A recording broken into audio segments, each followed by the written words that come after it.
Welcome to Thrive Radio. I'm your host, Amy Montgomery, entrepreneur and digital marketing agency owner.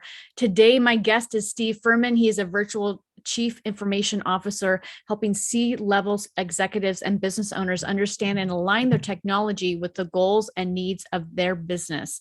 Steve is also a Microsoft certified systems engineer, blockchain certified, HIPAA Security and Awareness trained.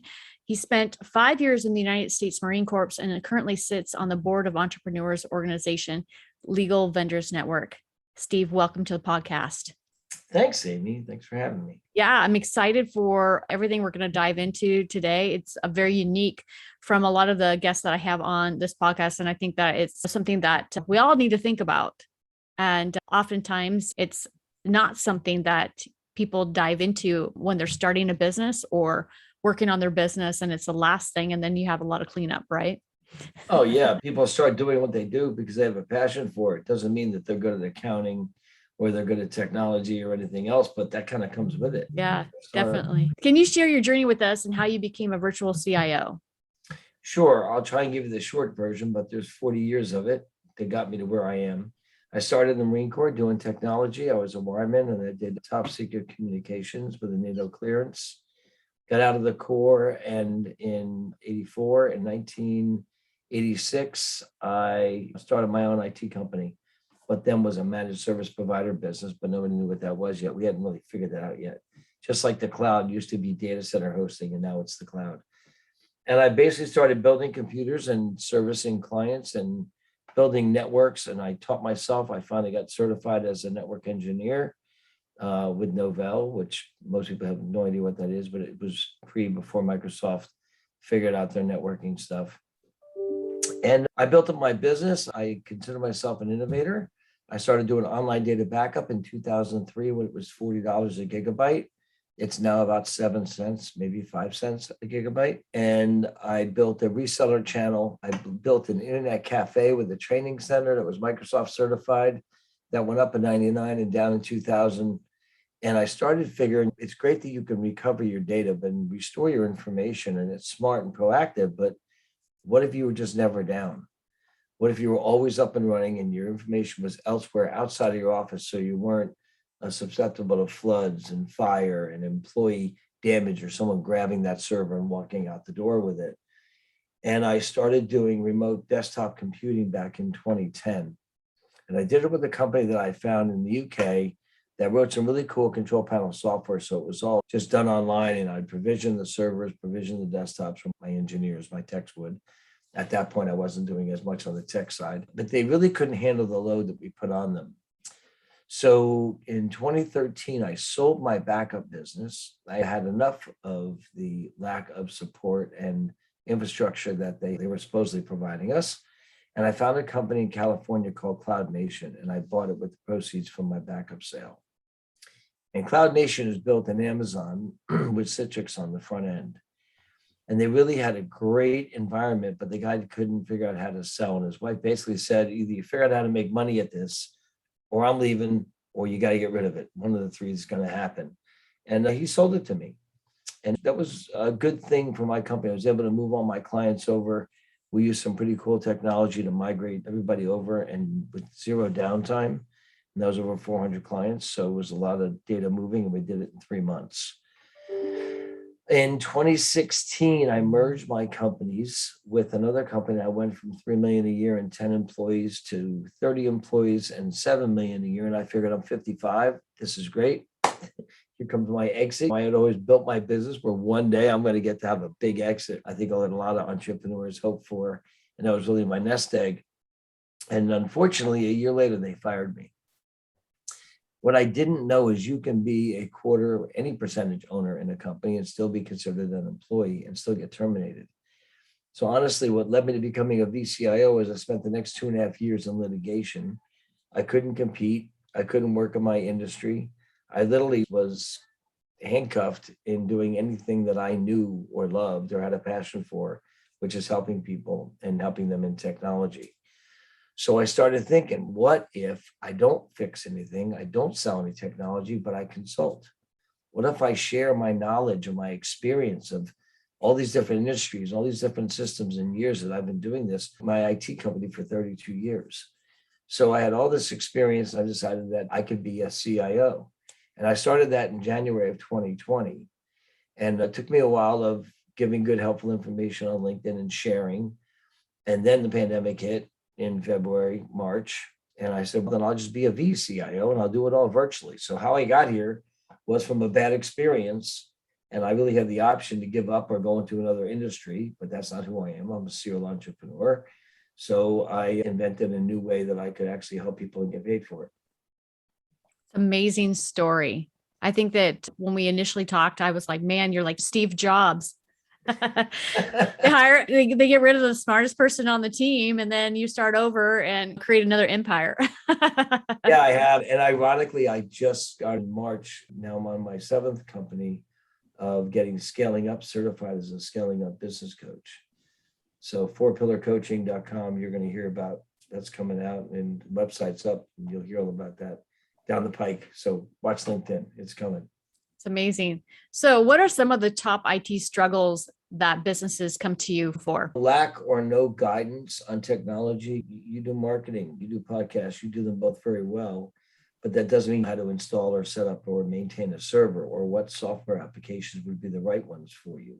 So really a lack of guidance. They find that a lot of times they're paying too much and they're not getting the support they need, or the IT company that services them, or even the internal person that's servicing them is not providing them the support in a timely fashion, in a timely manner, especially these days where labor is a real issue. There's just not much labor out there to hire. So a lot of companies really could use a third party like myself that can understand, walk and talk the lingo and bring it back into English. But where I think I really add extra value is I've been a business owner for 38 plus years, for a very long time. And I think about technology in a business owner's mindset. So I have a technological brain with a business owner's mindset, and I really approach it that way. So they come to me mainly because they're pissed off because they're paying too much. They're not getting supported. They're not getting what they're supposed to be getting, but they just don't have any guidance. And then you really need someone just to give them a little nudge, a little push, a little help. So how do you help businesses prepare for disasters and outages? I might say this twice, but if you fail to plan, you can plan to fail. I'm really big on being proactive. And one of the first things that we do is we have a 4-step process in my business. And first thing we do is interview the C-level executives all the way down to the frontline workers. And 9 out of 10 times their alignment is like this, or they're working in different silos. They're not all one cohesive unit. But I gather information about the company, and then I design a process for business continuity and disaster recovery. So it's really about, and I'll use the Marine Corps as a perfect example. In the Marine Corps, we did drills, and you did the same thing over and over again, just like if you had a fire drill. Why do you have a fire drill? Not because you don't know how to walk out the door, down the stairs, or where it is, but because this way it's instant. You don't think about it. This is exactly what happens, exactly what you do. And by having written process to have business continuity, disaster recovery, it helps you to put all the systems in place so that you have redundancy, you have failover. So there's a lot of talk about possible cyber, like an international, some sort of cyber warfare. Is there anything that businesses can do to prepare for? I'm a big believer in a layered approach. If I was a car thief and I wanted to steal a car, I would probably go to a place that has lots of cars, a parking lot, we use for an example. And in the old days, we used to have these bars you would put on your steering wheels, and you'd have a little red light that blinks for the alarm. And I would look at a car, and if there was a bar on the steering wheel and I could see the red light blinking, I probably would walk to the next car that doesn't have a bar in the steering wheel, and maybe the window's cracked, and go, oh, easier opportunity. Cyber criminals are 99% opportunistic people that are just out there scanning the network, looking for holes, looking for things that are open. And as soon as they find a car door that's unlocked, they're going to open that door and then peek in and see what else can we get to. What other ports or what other ways of access do you have in? So a layered approach, antivirus on every system, endpoints all the way to servers. Use VPN tunnels whenever possible, or encrypted tunnel software like a Citrix or remote desktop connection, but make sure the encryption is turned on. Things like I mentioned a few names, Malwarebytes, to make sure you don't have any malicious keystroke logger information that's being collected on you, all the way to Trojans and other bad hacking tools that they drop on your computer that have time bombs that go off at certain days and times. I use a product called Guardio. Again, to mention, I'm not a big name dropper, but I use Guardio because it really is good at checking out websites. And if it sees malicious content, it throws up a big message that says, hey, you sure you want to go there? Phishing software, huge. It's so simple, easy to be on the phone talking to somebody. You get an email come in and you automatically just respond to that or click on that link. And that link has now just compromised your system. So that goes along with education. And there's companies out there that do that. Barracuda, Know Before. These are all products or companies that send fake, not dangerous, phishing or hacking attack emails to people. But when they click on the link, it takes them to a training site. It says, hey, you've just been hacked. You've just been phished. The reason why is, and they go through all the reasons why. That's good. Yeah, definitely. So what ways are businesses putting themselves in harm's way or high risk with their infrastructure? I call them server huggers. They still haven't figured out that the cloud really is a safe place if it's set up properly. And they're putting themselves at risk by having their infrastructure, what I call server hugger, in their office. Now that we're all working remotely, I think it forced a lot of people to have to go to the cloud. Some people did leave their servers and equipment in their office and they're remoting into their actual office. But 9 out of 10 of those don't have generators, battery backups, good firewalls, dual internet connectivity. So you're really putting yourself at risk. I think that people really need to embrace the web, but they need to do it in a planned fashion. That doesn't mean you go out and just jump on a bunch of software as a service apps. And those are like the Googles, Pipedrives, Salesforces, and there's nothing wrong with these apps, but you need to do it in a planned fashion. What works for your business? What makes the most sense? And what's the most secure? So I think they're putting themselves at risk by not having a plan of action to adopt the proper cloud technologies to secure their business and make themselves 100% autonomous to any infrastructure. And brick and mortar is really a history, I think, of the past. Should companies be training? What should companies be training the most on for their company safety and security? I would say phishing, hacking is probably the biggest one. It's if you get an email from somebody that looks like it's somebody, but the content looks a little funky. If you just double click on the email address, don't click any executables or any attachments. But if you double click, or in some systems, depending Mac or PC, click on the actual from address, the real address behind what's called a spoofed or display name shows up. Another way, so you want to make sure that's really from the right person. But you got to be careful because they may have been actually hacked and that person has now compromised their email and they're sending it from that account. So the other thing to do is if you get suspicious or an email that just doesn't look quite right or something like that, they would never say to you, send a separate email to them. Hey, did you mean to send me this? God forbid, pick up the phone and call them. I know we don't use phones anymore, but for all the youngsters out there, text them, okay? And just find out if they really meant to send it to you. Yeah, some of them are really good too. I got an email, I've always been aware of the phishing emails. And when I worked in IT architecture, AT&T Wireless for a number of years, and that kind of educated me back in the day. And so I would do that. I would look at the emails. And recently I got one and it looks so real. And I'm like, I can't tell if this is legit or not. So what I did, instead of clicking on anything, I actually went to my actual account and logged in to see if any of the things that it said were legit. If I got any notices inside the account, that sort of thing. And there wasn't. And so I knew that it was a fraud. Cautious, be skeptical. Yeah, it's really unfortunate that we live in such a fast-paced world where it's boom, you got to get this done. But you know what? Sometimes it's better off to go, let me just take a second. Let me just figure it out and do like you did. Let me check my account and make sure that this is legit or not. Be skeptical. Yeah, definitely. So what size of businesses do you work with? And if someone doesn't have an IT department, can you still help them? So just to make it clear, we don't do IT. So myself and I have a few consultant contractors that work with me. What we do is strategy and third-party IT oversight. And the size companies we work with are small to medium, 20 to 100 technology users.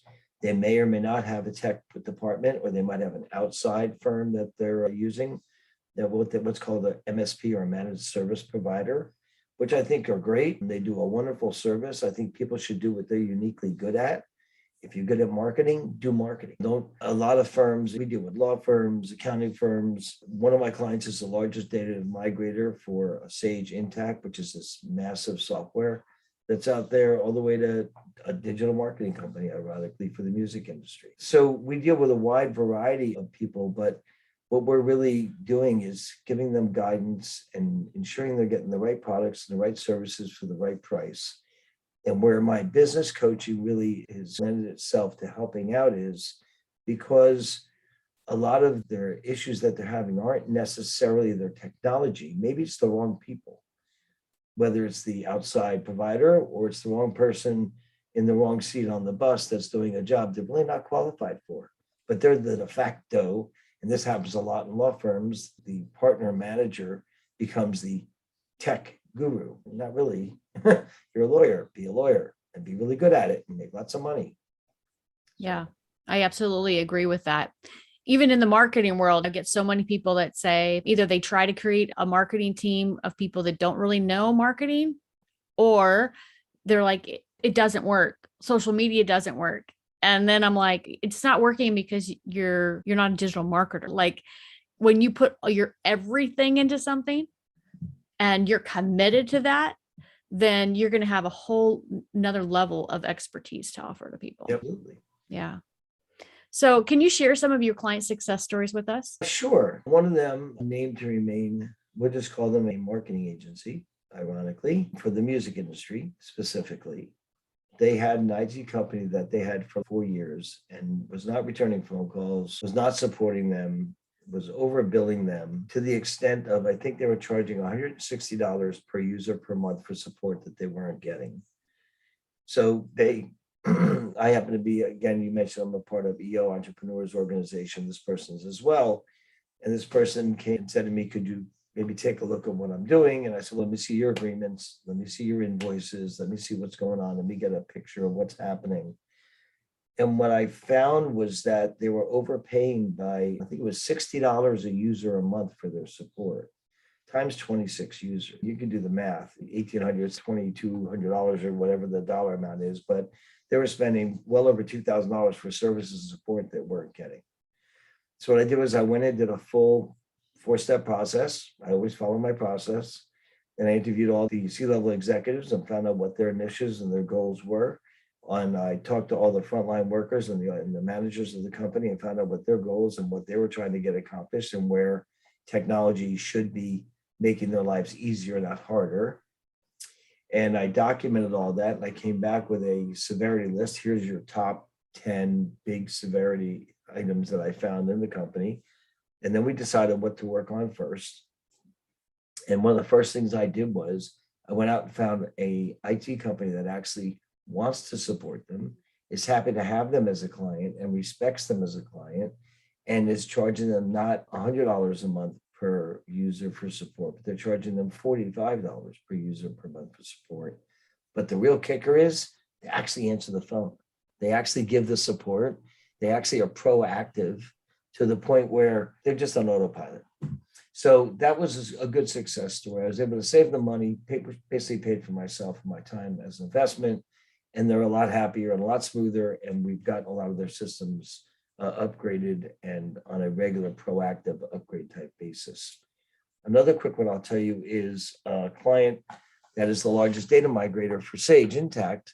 They were using all SaaS applications, software as a service, Gmail, Slack. They had a third party called Right Networks, which is a way that they could do their extractions. They're using Dropbox. They had all these disparate systems, and they weren't HIPAA compliant. And HIPAA compliancy is important because they're going after the healthcare field. So I helped move them to the cloud. We just, well, again, 4-step process, understood what their problems are and what worked, what didn't work, and what their needs were, and what they use.